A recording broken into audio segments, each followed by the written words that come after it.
संख्या पद्धति है, संख्या पद्धति में आपको क्या पढ़ना पड़ेगा? सबसे पहले पढ़ना पड़ेगा प्रश्नावली 1.1 बनाने के लिए आपको जानना पड़ेगा जो प्राकृतिक संख्या, प्राकृत संख्या किसको कहते हैं। तो आप बच्चे बचपन से ही पढ़ते आ रहे होंगे जो गिनती की संख्या को, गिनती की जो संख्या होती है उस संख्या को क्या कहा जाता है? प्राकृत संख्या कहते हैं। तो उत्तर क्या होगा इसका? जो गिनती की संख्या को प्राकृत संख्या कहते हैं। प्राकृत संख्या कहते हैं। अब देखेंगे जो प्राकृत संख्या कहते हैं तो लिख लिए। अब प्राकृत संख्या को हम अंग्रेजी में क्या कहते हैं? Natural number. प्राकृत संख्या को अंग्रेजी में क्या कहते हैं? Natural number. और 1 2 3 4 यानी गिनती की जितनी भी संख्याएं होती है वो सभी संख्याएं क्या कहलाती है? प्राकृत संख्याएं कहलाती है। पूर्ण संख्या का सिंबल होता है क्या? Capital W। अब पूर्ण संख्या को अंग्रेजी में क्या कहेंगे? Whole number. क्या कहेंगे? Whole numbers. अब होल नंबर्स किसको कहते हैं? तो गिनती की संख्या में शून्य लगा देने से, गिनती की संख्या में शून्य लगा देने से जो संख्या प्राप्त होती है उन सभी संख्याओं को हम क्या कहेंगे? होल नंबर यानी कि पूर्ण संख्या कहेंगे। यानी कि क्या लिखेंगे परिभाषा?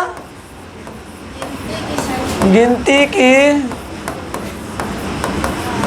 संख्या से पहले शून्य लगाने से जो संख्या प्राप्त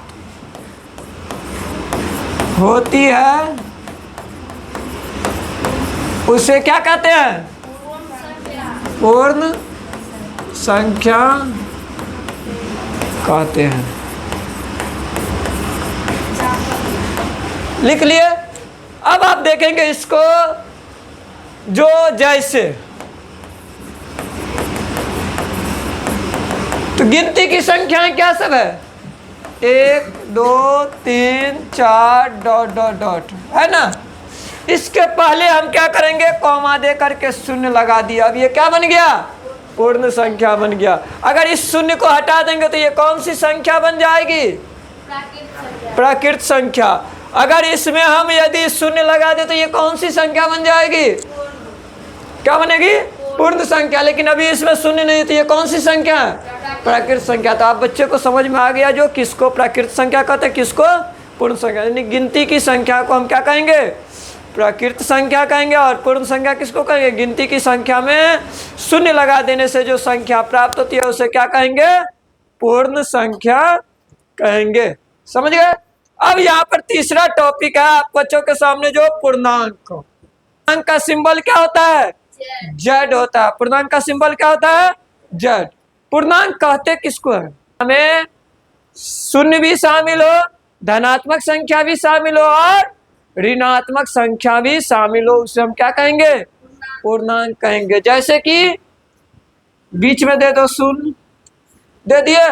अब शून्य के बाद क्या लिखते हैं? शून्य से बड़ा क्या होता है?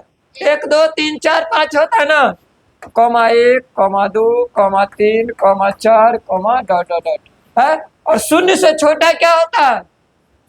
माइनस का 1 माइनस का 2 माइनस का 3 डॉट डॉट डॉट अनंत। यानी कि वैसी संख्या है जिसमें धनात्मक, ऋणात्मक और शून्य, वैसी संख्या है जिसमें धनात्मक भी शामिल हो, ऋणात्मक भी शामिल हो और शून्य भी शामिल हो। उन सभी संख्याओं को क्या कहेंगे?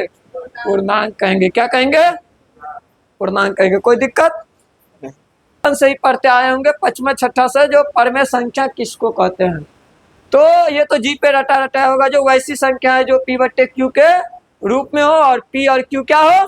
पूर्णांक हो। और Q is not equal to 0 यानी कि Q के बराबर 0 ना हो। Q के बराबर 0 ना हो वैसी संख्याओं को हम क्या कहते हैं?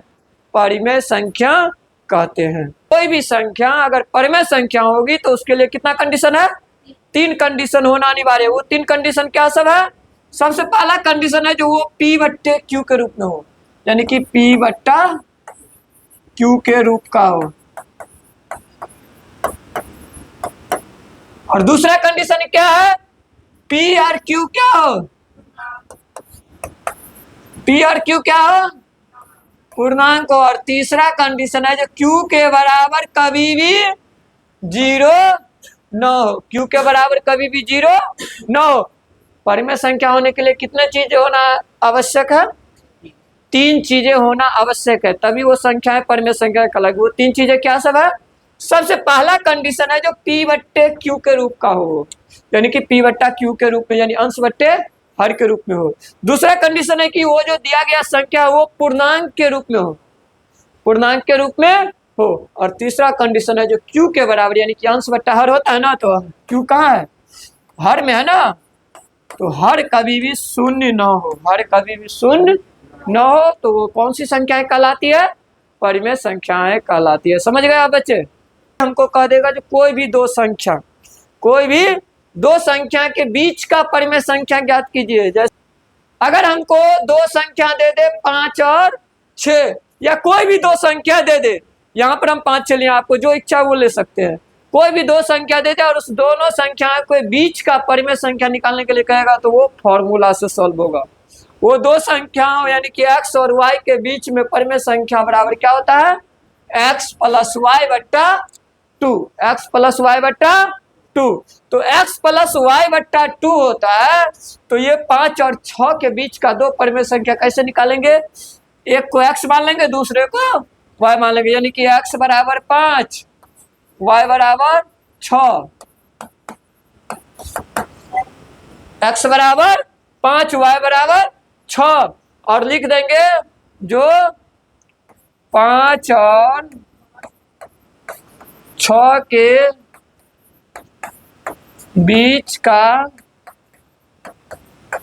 परिमेय संख्या बराबर, परिमेय संख्या बराबर फॉर्मूला क्या होता है? x प्लस वाई बट्टा का 2। तो x कितना माने? 5 जोड़ 6 बट्टा 2 बराबर 11 बट्टा 2। जब इसको भिन्न में बदलेंगे तो 5 दूना 10, 5.5, ये क्या हो गया?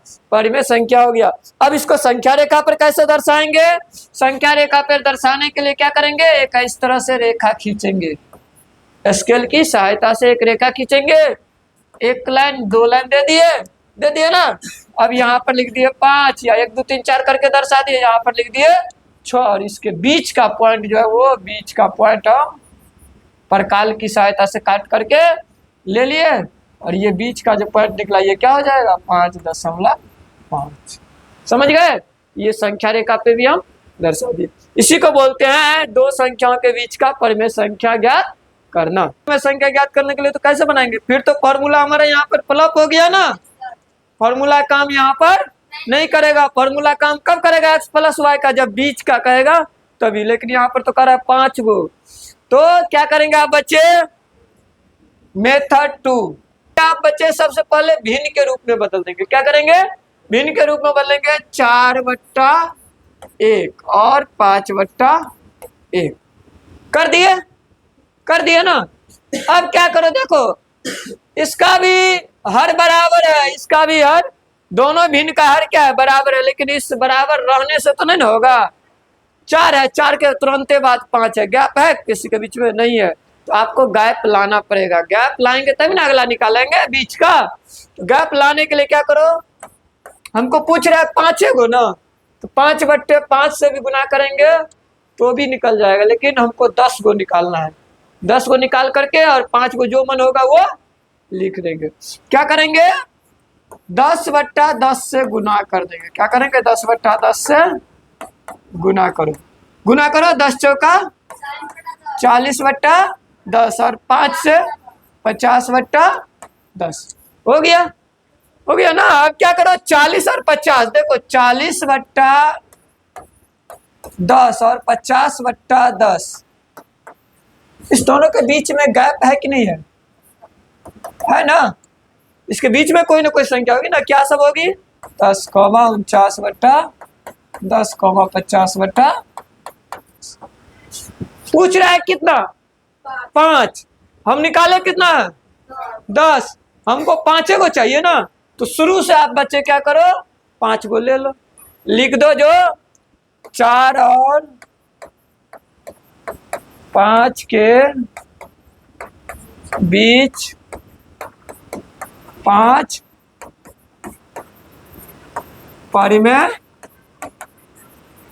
संख्या बराबर 40 बटा 10 तो है ही, 41 बटा 10 कटेगा नहीं, तो लिख देंगे 41 बटा 10, 42 बटा 10 कटेगा नहीं, कटेगा ना, तो 2 से काटो, 2 दूना 4, 2 का 2 2 5 6 10, तो कितना हो गया 21 बटा 5, 21 बटा 5 कॉमा, अगर ये कटेगा 43 बटा 10 नहीं, तो लिख दो 43 बटा 10, फिर 44 बटा 10 कटेगा 2 से, 2 दूना 4, 2 दूना 4, 2 5 10, अब तो नहीं कटेगा, तो लिख दो 22 बटा 5, और 45 बटा 10 भी कटेगा, 5 9 में 45, 5 दूना 10, 9 बटा 2, क्या हुआ 1 2 3 4 5, यही हो गया इसका आंसर। संख्याओं के बीच का परिमेय संख्या कहेगा निकालने के लिए, तो हम x प्लस वाई बट्टा 2 फॉर्मूला का यूज करेंगे,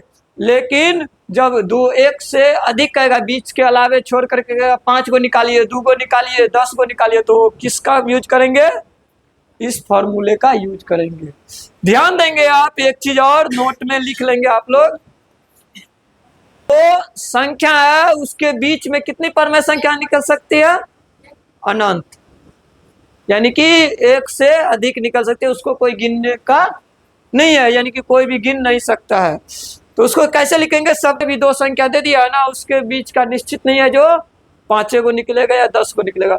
इसको तुम अभी 10 से गुना किया ना, 20 से गुना कर दो ऊपर नीचे, 20 को निकलेगा, 25 को 25 से 1000 से कर देंगे तो 1000 निकलेगा कि नहीं निकलेगा, निकलेगा ना।